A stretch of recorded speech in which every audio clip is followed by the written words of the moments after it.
Assalamu alaikum, family. Welcome to the Sajdah's Monday morning motivation. And this morning, we got a few things we're going to chat about: kindness, weight loss, um, and whatever downloads we get. So let's pray together and start our week together. Let's see you on a few. We'll be back after these commercials.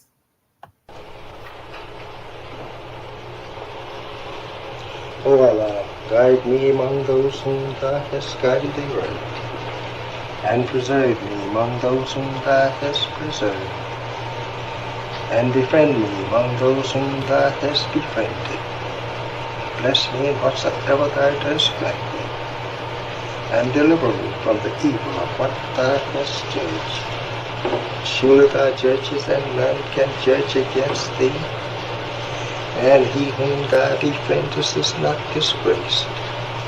Blessed art Thou, O Lord, and exalted be Thee above what they set up besides Thee. I bear witness, nothing deserves to be served besides Thee, and I bear witness that Muhammad is Thy servant and apostle. Amen.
Assalamu alaikum, family. Peace be unto you.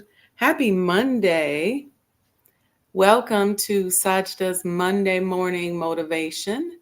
I hope everybody is doing well and that you had a great weekend, that you took some time to take care of yourself and be kind to yourself and kind to others this weekend. Let's hope. Okay.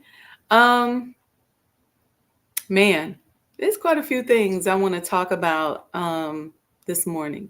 Y'all know I want to talk about the financial boot camp um, for sure. So if you have not already signed up, make sure you sign up today.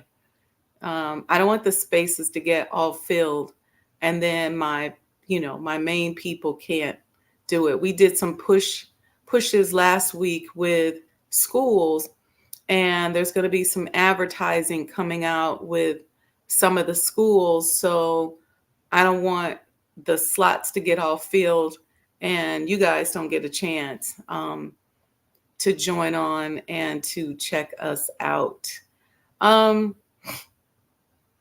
like I said, that there's a lot behind the idea of this financial boot camp, the financial training, financial trauma coaching, um, that I believe that you will find beneficial. I believe you're going to find um, access to some tools that maybe you just hadn't thought of. And, something that I cherish now, I'm a kind of person, I study every day. And I started studying every day in the 90s, becoming a member of the Nation of Islam. And we just studied like that. And I just kept going with it. Obviously, I had been studying because I just graduated from college and then went from there into more study. But I just make it a habit. And sometimes there's things that I'm studying or reading that I've studied or read 1,000 times before. And then all of a sudden it's that one little spark. It's like something in the conversation or in the reading or in the video I'm looking at or the class I'm reviewing that says, you know what? Aha. I think Oprah calls that an aha moment. I didn't get that the first time. And those little nuggets, those little aha moments, I have begun to string together in my life because I'm always asking Allah, what's our next best step? What do you see as I move forward on this journey um, that I need to be learning, that I need to work on, that I need to tweak, and the real key thing is either motivation for the stuff that you already know you need to work on, and then there's awareness of stuff that's a blind spot. That's the scary part right there, right? That you could be navigating life and you could be struggling and upset and crying and worried about something, but you were you had a blind spot. You didn't even know. You didn't even know what was happening or what was going on. That's real. Um some of you all have been giving me lots of compliments. I've not really talked about this a lot, but back in November, I got myself together and got back on my one meal a day diet as we have been prescribed by the Honorable Elijah Muhammad. I have not been perfect every single day, but for the most part, I've been on it. Thank you, Mom. Mom says I look beautiful. So since November, I've lost 37 pounds, just getting myself back on eating one meal a day, being very strict about processed foods, and just really rereading How to Eat to Live and just resetting and recalibrating myself. And don't get me wrong, I've not been perfect. Um, some days I'm just like, I'm gonna eat this. But um, my workouts had started to sort of be in vain. Um, because the diet was off. And when you're eating too much and you're eating too many times a day, your body has to work too hard to digest. And then if you're eating stuff that's like spiking your your blood sugar levels, your blood pressure levels, your cholesterol levels, and all of that stuff just starts spiking and you're going up and down and up and down. Your body does not focus on properly metabolizing, properly releasing the hormones that are needed. Um, it's a whole host of things that begins to happen when your body really just has to focus on getting rid of the poison that you're putting in it that many times a day. Because no matter what you eat, there's parts of what you eat, obviously, that your body doesn't need, right? So you eat, your body absorbs and takes what it needs, and then you eliminate it.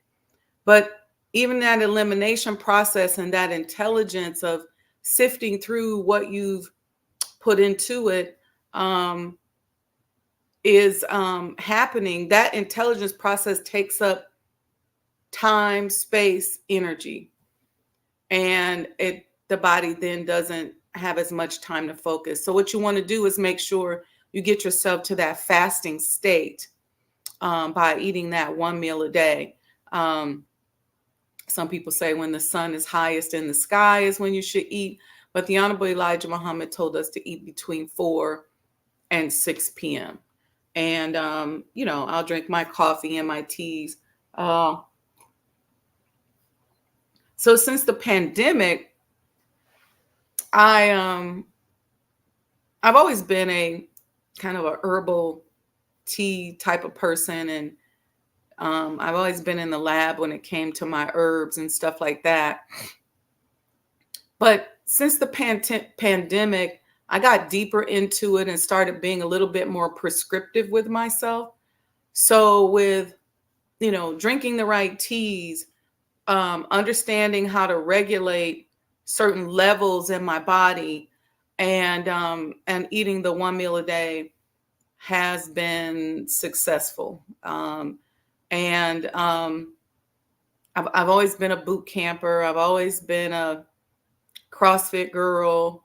Um, I'm Fulani, so I'm very nomadic. I walk a lot, but even with all of that, I was in shape in terms of physical strength and endurance, but that excess weight was not coming off.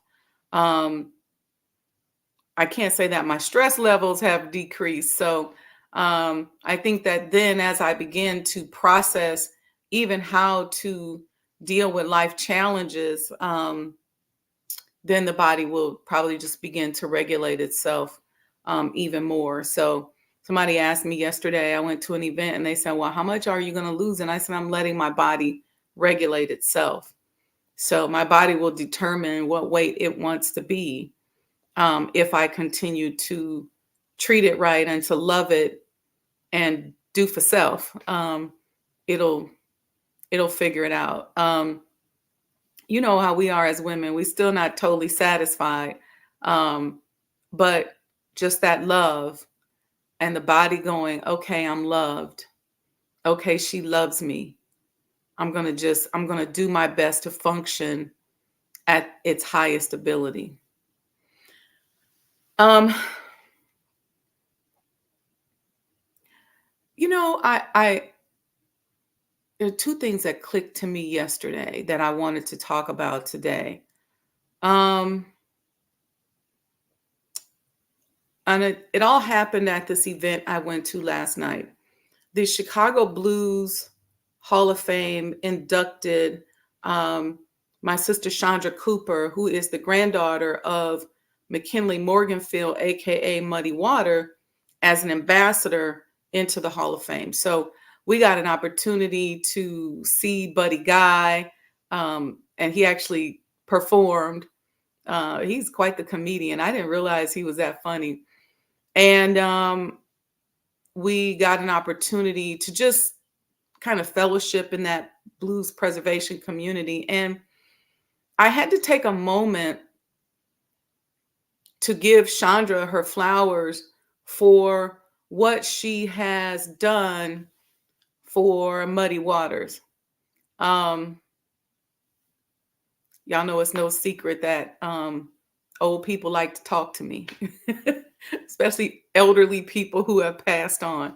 Um, I'm not like some people that get children that come and speak to it's just always the grandparents and the great grandparents. And as I was sitting there, I was really feeling her grandfather's spirit. And since I've met her, I've it's been relatively easy for me to tune into him. Um, I can usually catch him pretty easily. I don't know if it's because my grandmother used to listen to his music and some of that stuff probably children shouldn't have been listening to. I don't know if it's that. uh, I don't know, but and I was just feeling his spirit, and as I was sitting there thinking about him, and I was thinking of what she has done in that space with artistry of really the people who are the fathers of rock and roll, really the fathers of the music industry today. Those great Black men and women that came through the Great Migration and created a genre of music that they then, for the first time in many of their lives, have been able to share with the broader community. And what came with that was a lot of predatory,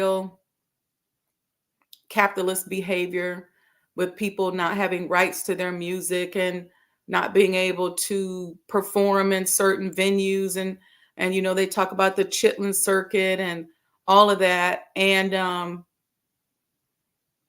so today, a lot of people, especially those of us who have been in the entertainment industry for a while, or who at least know of the entertainment industry. I don't know if you all remember that I had a music company for a number of years. Um, but for her to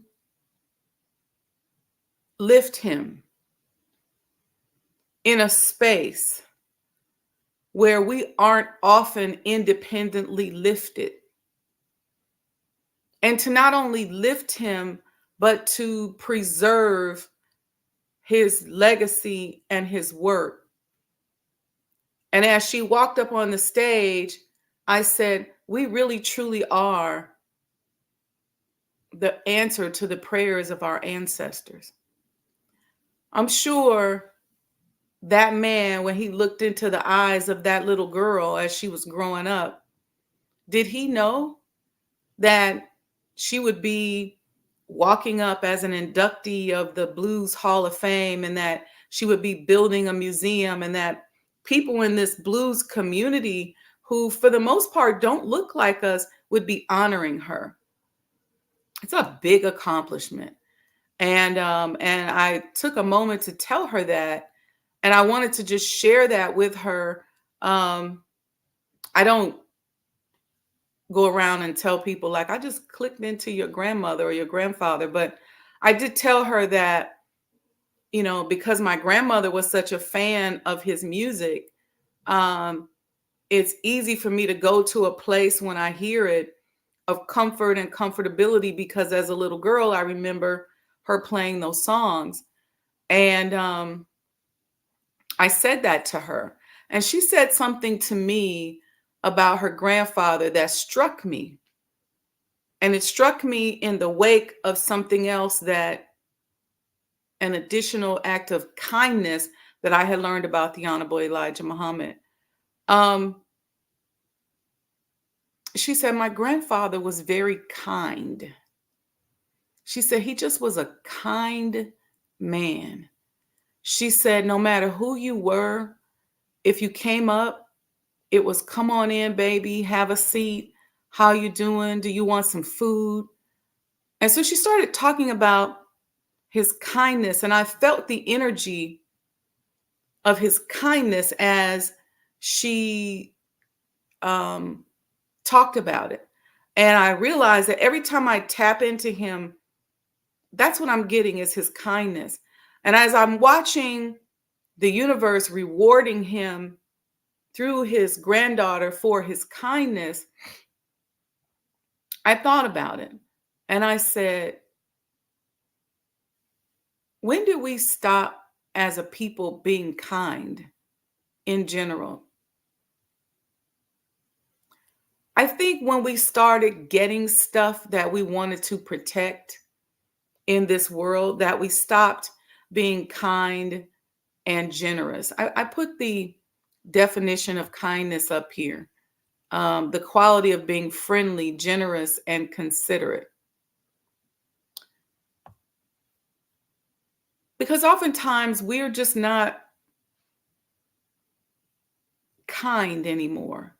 And when we are, it's not as often pointed out in the news. And so I love it when I hear people giving testimony or people talk about Tyler Perry's kindness and how kind he was to their family during a particular point in time, or people talk about the Honorable Elijah Muhammad. And one thing that resonates is just his kindness. I don't know if you all knew that y'all probably really would fall out on the floor, but there is an article out here by Julian Bond um, entitled, Now Let the Democratic Party Praise the Honorable, Praise Elijah Muhammad. Because the diversity that they became known for, that they've kind of, well, I won't say it like that. This diversity that they became known for, and we'll put it that way, um, really was born out of the kindness of the Honorable Elijah Muhammad. And if you get that article, you can Google it. It's in the Chicago Tribune. I'll actually post it, where Julian Bond is talking about how they didn't have enough money to bring the delegates to Chicago. And I'm going to paraphrase it. He met a gentleman on the street who was actually, who worked for the Honorable Elijah Muhammad, said, well, perhaps his boss could help them. And they were asked to come to dinner right at 4847 South Woodlawn Avenue. And he said that they talked about their dilemma and how they couldn't get the delegates here. There were some delegates that actually ended up staying at the house. Some got hotels. And he said they went around the table, that the Honorable Elijah Muhammad went around the table and asked the brothers and sisters around the table, like, should we help this young man? Said all the sisters said, no, we don't know him. He's just going to take the money and give it away. You know, they said, we don't know him. And he said that a couple of brothers said yes. And they had to come back the next day. And they came back the next day, and the Honorable Elijah Muhammad laughed and kind of jokingly talked about the poll. He said, well, in the Nation of Islam, we listen to the women, but we're going to do what the brother said. And then at that point, he gave him the money, gave him $3,000. And that was enough to get the Black Georgia delegation to Chicago and supported them as participants in the convention. And at that time, the Democratic Party was not diverse. And so people wonder, like, wow, why did he do that? He wasn't necessarily into politics like that, but that act of kindness, really in supporting brothers and sisters in their endeavors, is something that he did on a regular basis that a lot of people don't know much about. Like, if you were working on something and you needed the money, he's like, here, go ahead. It's very, very common A lot of stories, and I want to start. Man, people who tell me how he helped them save their home. Maybe they fell on hard times and couldn't get the money. People who had gone to prison who needed help. There were a lot of acts of kindness. So I was reminded of that era of people during the Great Migration before we got up here and got stuff that we wanted to protect. Before we got up here and said, oh, no, get up out of my house. You ain't taking my food and you ain't taking all my so and so, so and so. I've even seen it in medicine. I remember my business partner telling me, I won't name names, but that a doctor said to him that a Black man came in to his practice with extremely high blood pressure. And the physician said, get up out of here. You ain't messing up my practice with your old high blood pressure. What are we protecting? Where's the acts of kindness? So when she talked about how kind her grandfather was, that he just was a kind man. Even when they were out on the road, you see how the Rolling Stones and Led Zeppelin and all of them were able to come, and he would teach them and support them and host them. I think we should think more about that level of kindness. And I think we should really think about what really are we trying to protect? And will we get more out of the universe?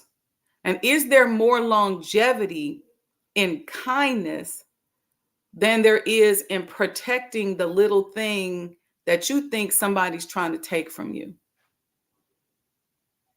And I would argue with you that kindness has a ripple effect. Kindness not only releases oxytocin in your brain, but it releases oxytocin in someone else's brain. And 9 times out of 10, when you do something kind for someone, they do something kind for someone else, and it begins to multiply. And just because we don't hear about it on the news, and just because people don't talk about it, that doesn't mean we shouldn't do it. So we get more out of kindness. Here's the reason why most of us are living in the spirit of lack, the spirit of subtraction, the poverty consciousness. These are the things we're going to work on eradicating during the financial trauma boot camp. If you haven't signed up, I'm telling you, you don't want to miss this. And bring a student with you. See, most of us are in a space of lack. We think somebody's always trying to take something from us. We never think about, you know what, let me just show an act of kindness or be merciful towards somebody. Do you think people want to be asking you for stuff? I know a lot of times people be begging, but do you really think that people prefer to ask you for something, or do they prefer to be self-sufficient? Well, why be mean to somebody when they are in a dependent position? Do you think they really want to be dependent? Most likely not. And if you know that person as somebody who does for self, do you think that's where they want to be in their life? 9 times out of 10, not. But most of us are living a life of lack. And when we live a life of lack, we are living a very linear lifestyle. And this linear lifestyle living, especially in our culture, became very popularized when we got up north and started working jobs. Because we're worried about the linear act of working, getting a paycheck, paying rent, paying a mortgage, retiring. It's very linear. But do you know that when we was probably in Africa well before our fall, and they was able to kidnap us and take us, but let's just stay on this side of the continent. When we were slaves, and even when we were in that Jim Crow era, sharecropping, Do you know that most of our grandparents and great-grandparents and great-great-grandparents were not linear thinkers like we are? Do you know that they really practice quantum thinking? Do you realize that? Do you realize that while they may have had to go pick cotton or they may have had to go clean houses, that while they were doing it, they were envisioning a life outside of that? Do you realize that they literally were practicing a vision in their brain that was something other than what they were doing? This is why many of us in our epigenetics is that coding, because on a day-to-day basis, over and over and over again, they were visualizing a different life.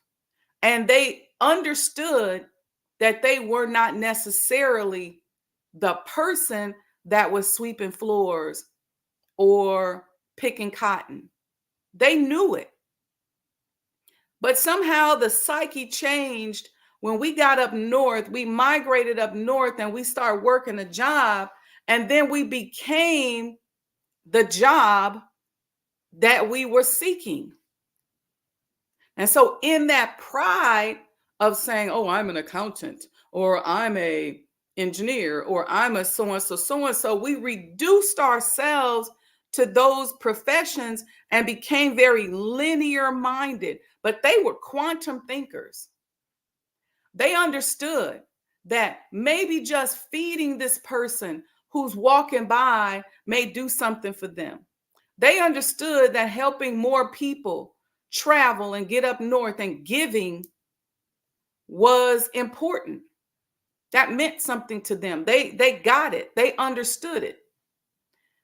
Think about, how many of y'all saw the movie Life? Remember when Eddie Murphy, Martin Lawrence, and all of them, they were in prison, and Eddie Murphy's character Ray would talk about Ray's boom boom room. And he would describe the boom boom room and tell this story so much so that people in their minds love hearing the story, and they went to the boom boom room. And in the movie, they reenacted it and showed it. But it was really him dreaming and visualizing. That's quantum thinking. Because while, yeah, he was there in prison, but he wasn't saying, I'm a prisoner. I'm the proprietor of Ray's boom boom room.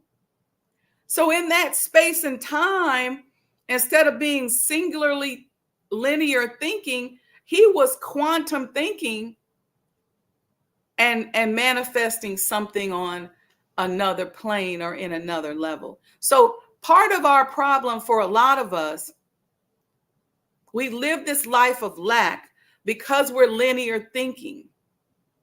And we are only thinking about what we can figure out because somebody told us you only can have what you get on that job.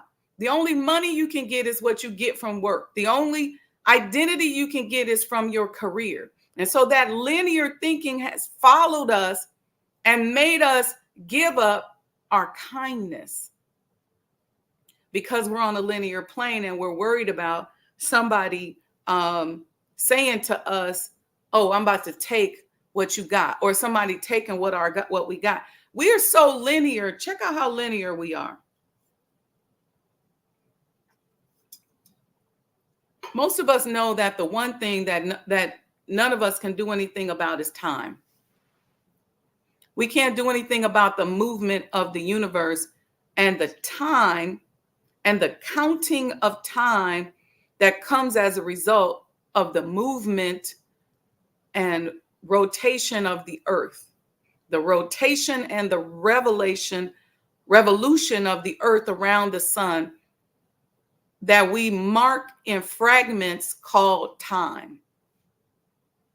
And so in the linear thinking, we think all we got is this life and what is presented in front of us.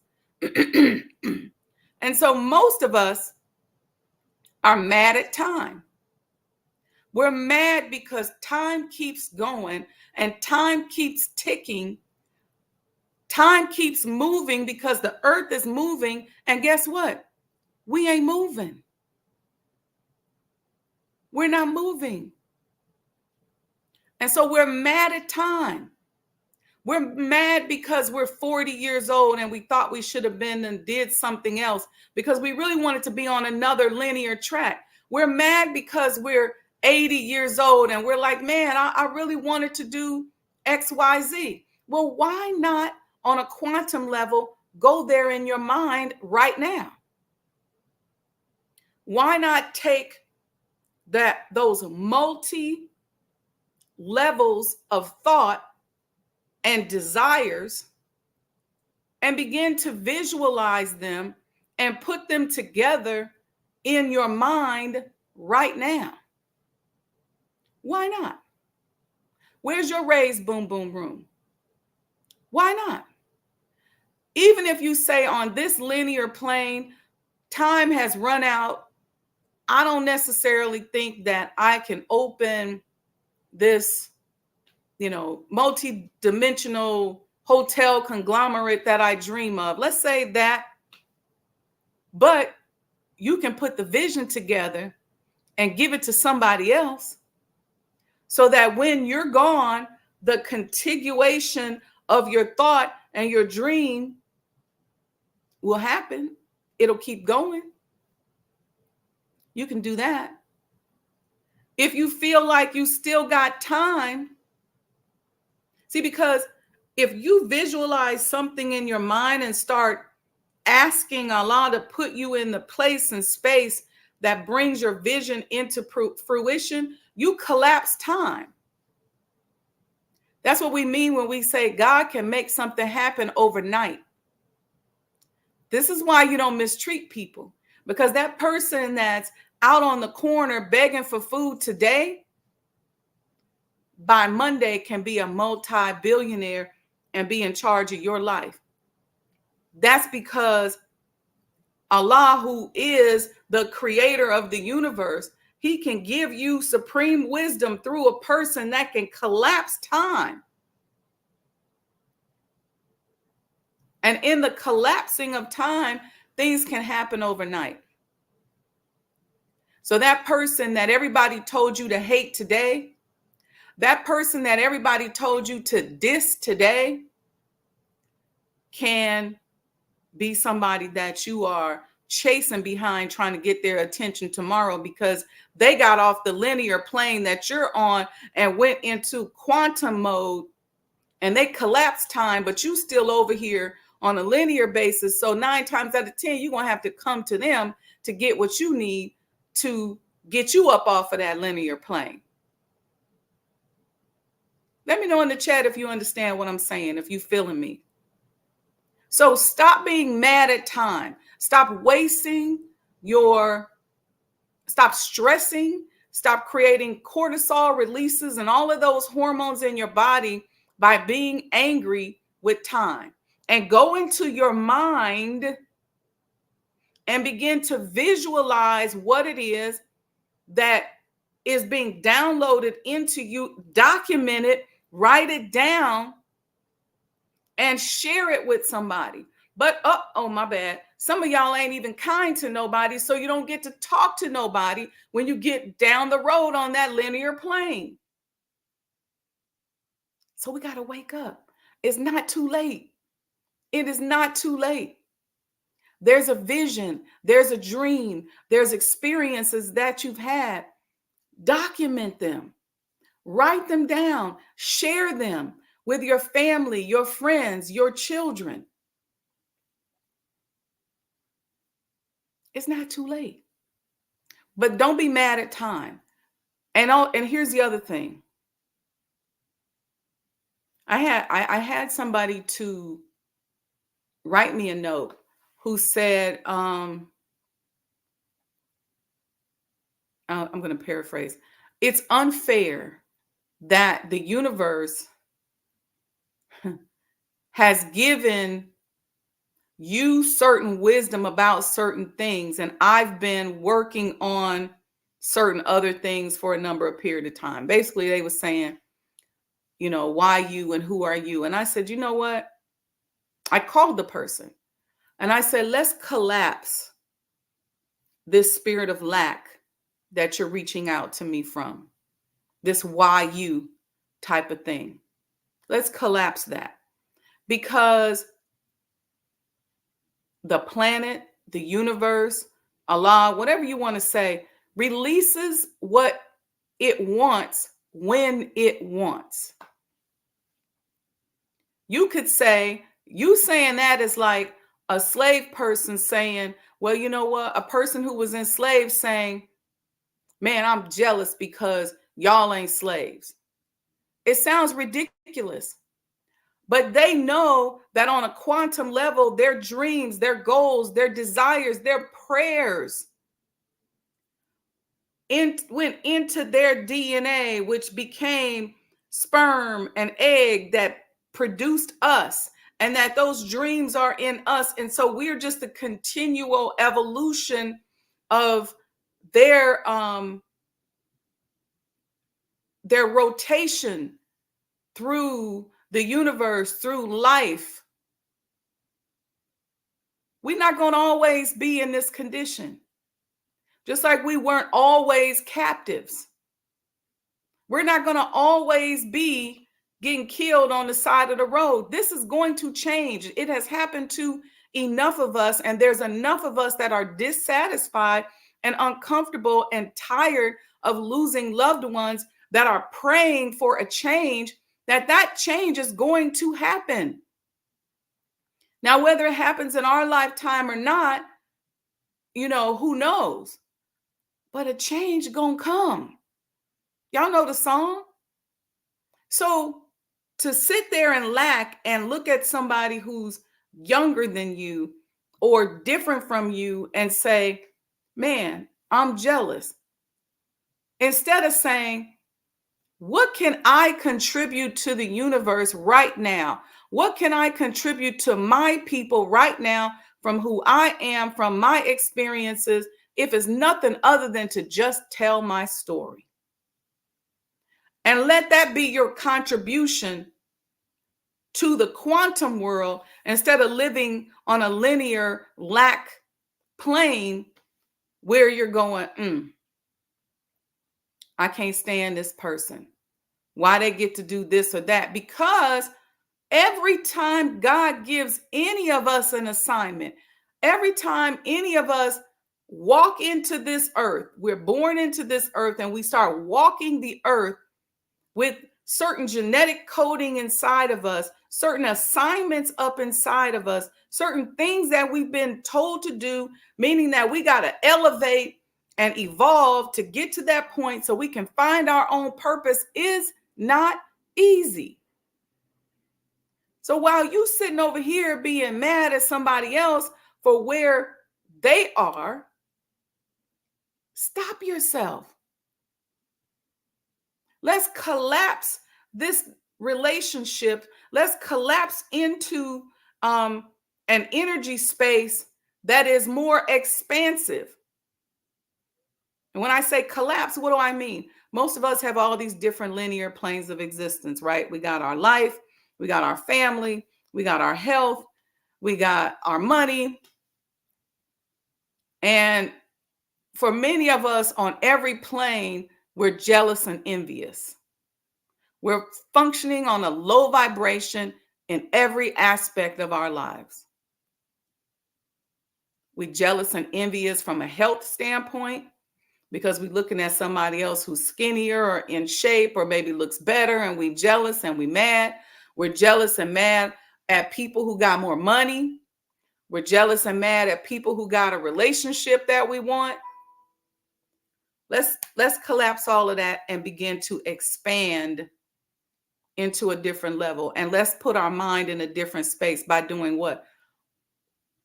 If you're mad and jealous of that person because they got money or a certain amount of money and you don't, then stop for a minute and talk to your spirit and say, what will I do when I have a certain amount of money? How many acts of kindness? What am I going to build? Who am I going to help? And go into that visualization and recalibrate yourself according to in alignment with that visualization, as opposed to calibrating yourself on the low vibration of jealousy and envy.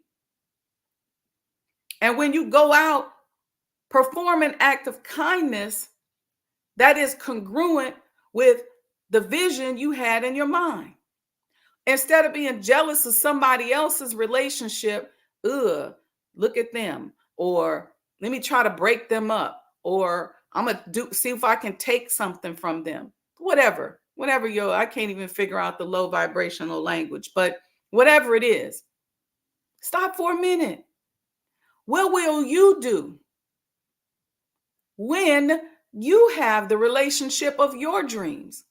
How will you interact with him? How do you want your vibration as a couple to benefit those around you?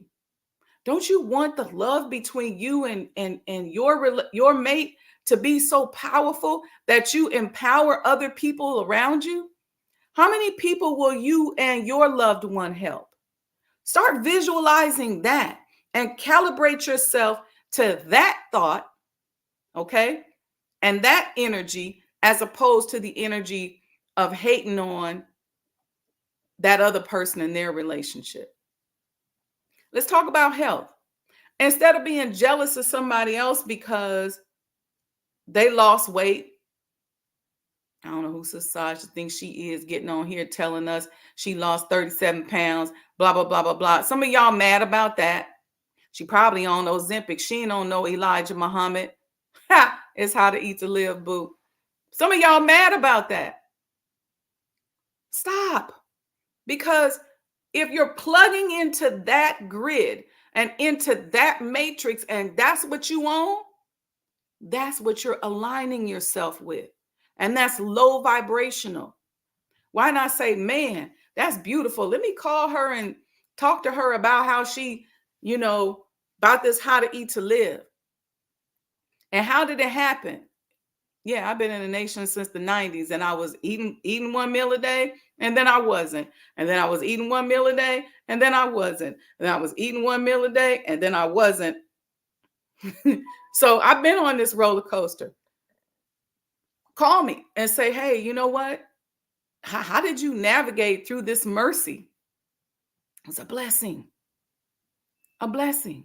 So let's calibrate ourselves to that. Man, how am I going to look when I lose my 37 pounds?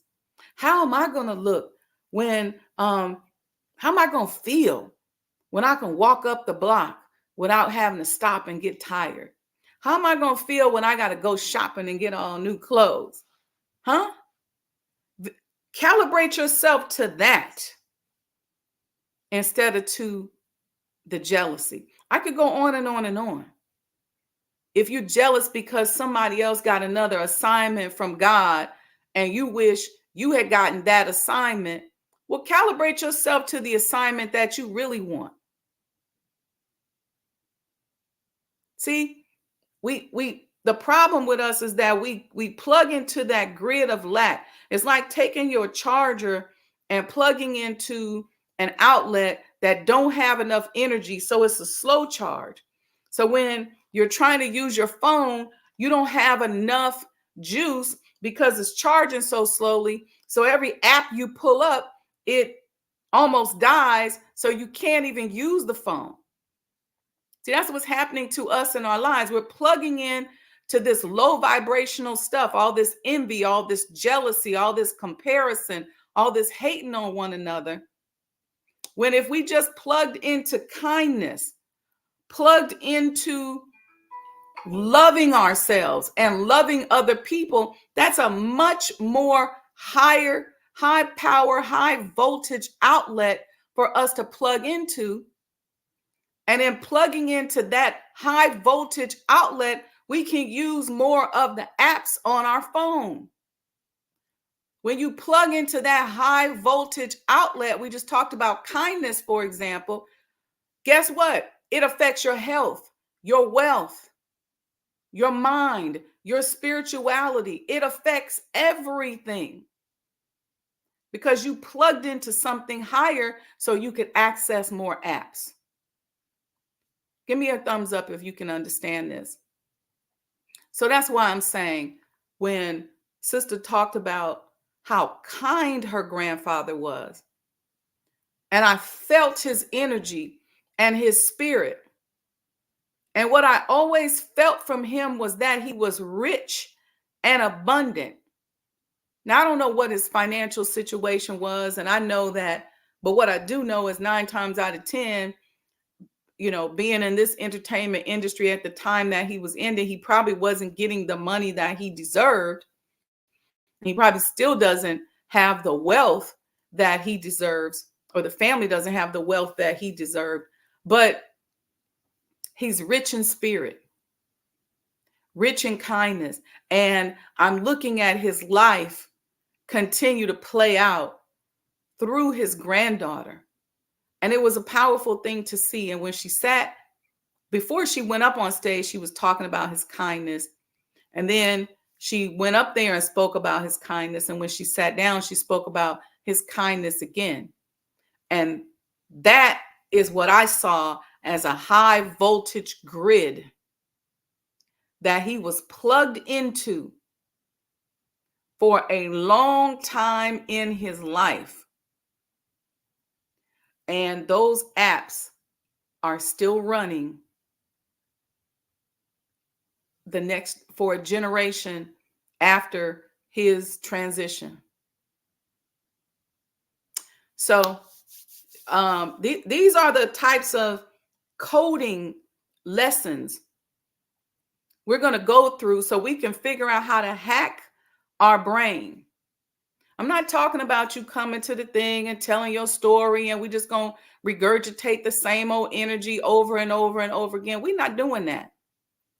We're going to change our programming. We're going to change how we see things. Why is it important to eat how to eat to live? Because it's a demonstration of love of self. And the thing that the Honorable Elijah Muhammad told us, or one of the things, was first, love yourself. Well, how do we do that if nobody taught us how to love? He said, okay, first thing, here's a mechanism. Accept your own and be yourself. Let's eat to live. And then within that are instructions. Here's a belief system for you. Here are apps and programs and many different linear planes that you can deploy into your life and help you to live on a quantum expanded level. So we're going to talk about that mechanism, and you don't have to be Muslim to come to the financial trauma boot camp. In fact, about it, a lot of times when I have these boot camps, a lot of people who come are not Muslims. Because sometimes for those of us that are deep into our spirituality, we think we know everything. And we think it's blasphemous for us to take a moment to explore something else. And I'm a big proponent of exploring patterns of thought and methodology that helps you go deeper in your understanding of your faith. So this ain't got nothing to do with faith. Okay? Saying you don't have to be, of a certain religion to join, but I'm encouraging you, and bring your children, bring a student. If you sign up, let the whole household tune in. You will be surprised at how these babies will pick up on this stuff and take your legacy into the next 2-3 generations, even if you ain't really did what you was supposed to do while you was here on this plane. You'd be surprised at how they will pick up on, like, oh, okay, I get it. Because I'm going to say this last thing before we go. Studies show that from 0 to 6 or 7, those are the hypnotic years of a baby's life. That's when whatever you're pouring into them, you're really hypnotizing them. And then that next series of years, this is also based on, depending on the school system they go to. They go to a different school system. They go to the right school system. This kind of linear educational process I'm explaining doesn't happen. When they go into those next years from 7 and beyond, they start learning techniques on how to be of service to someone. And it's very confusing because we say to them, well, what do you want to be when you grow up? What do you want to do, little Johnny? And he says, I want to be a doctor. I want to be a fireman. Because he's really just saying what he's been programmed to say because you programmed him from 0 to 7 to please you. If he didn't act right, you popped him on the hand. If they stayed up all night and cried all night, you were like, man, no, this baby is really giving me something. You depressed. But if they slept through the night, you say, oh, it's such a good baby. So you're hypnotizing the child to please you. So then when they're 12 years old and you say, well, what do you want to do? And they go, I want to be a neuromolecular engineer. Some shit they don't even care about because it pleases you.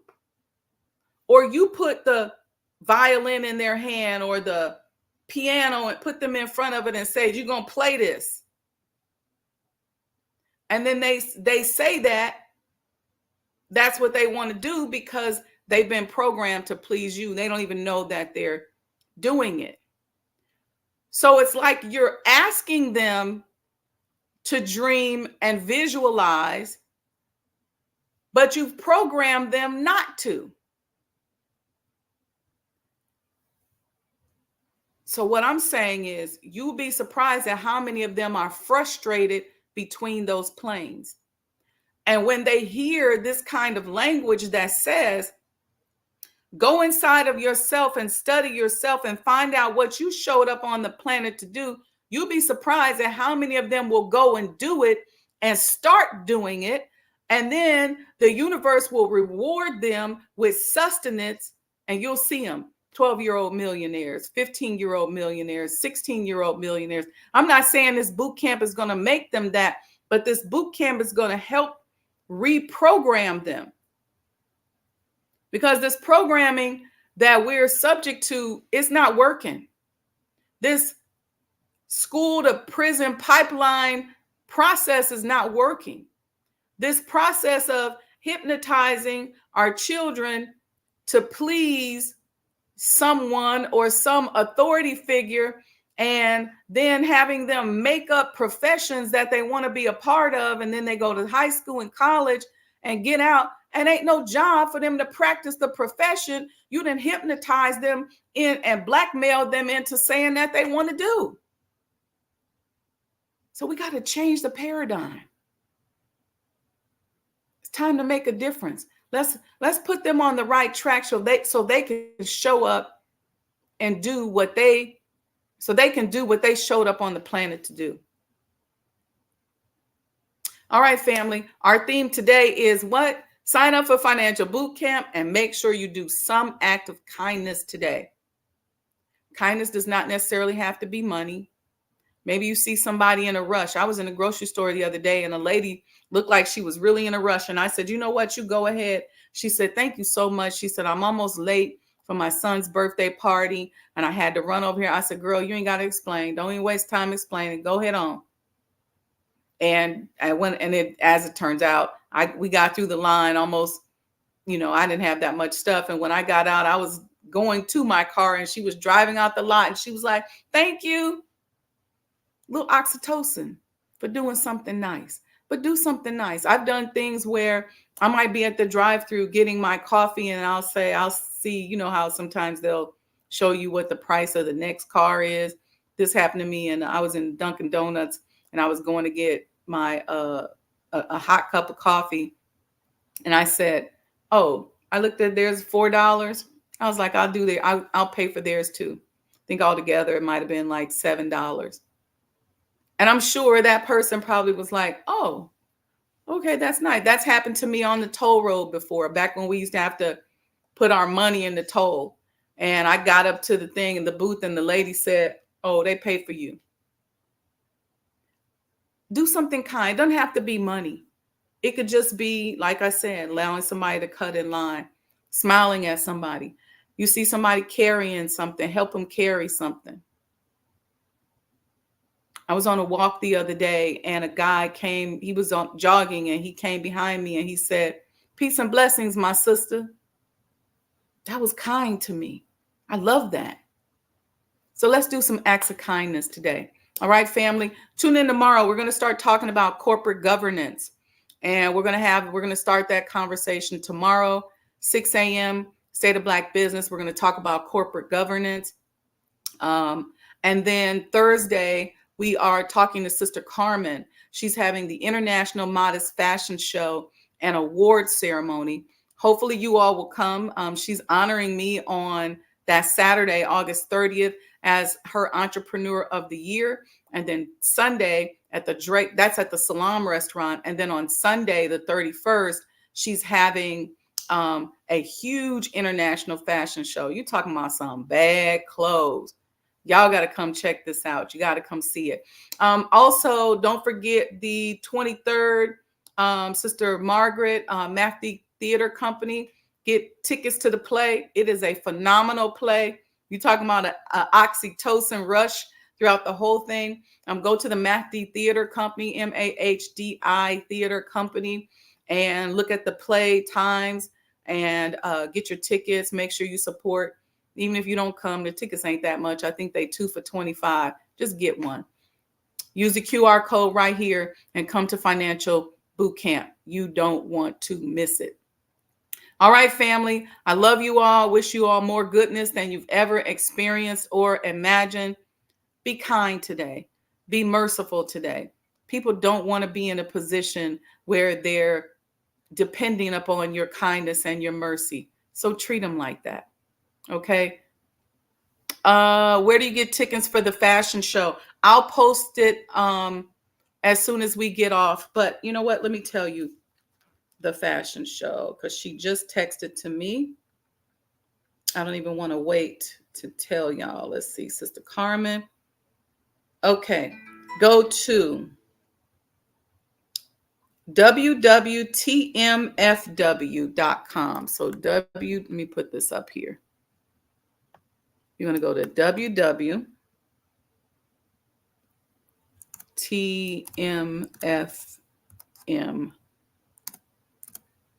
She's going to be on the show Thursday, but go get your tickets because I think the Salam is almost, for the award ceremony where we're being honored, is almost sold out. www.tmfw.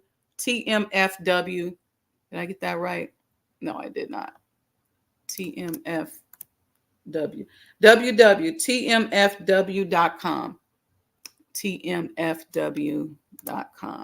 I'm on this laptop and it's like a little delay when you hit stuff. And so www.tmfw.com. All right, we got it. So it's right there in the chat. And I will put it up on the screen.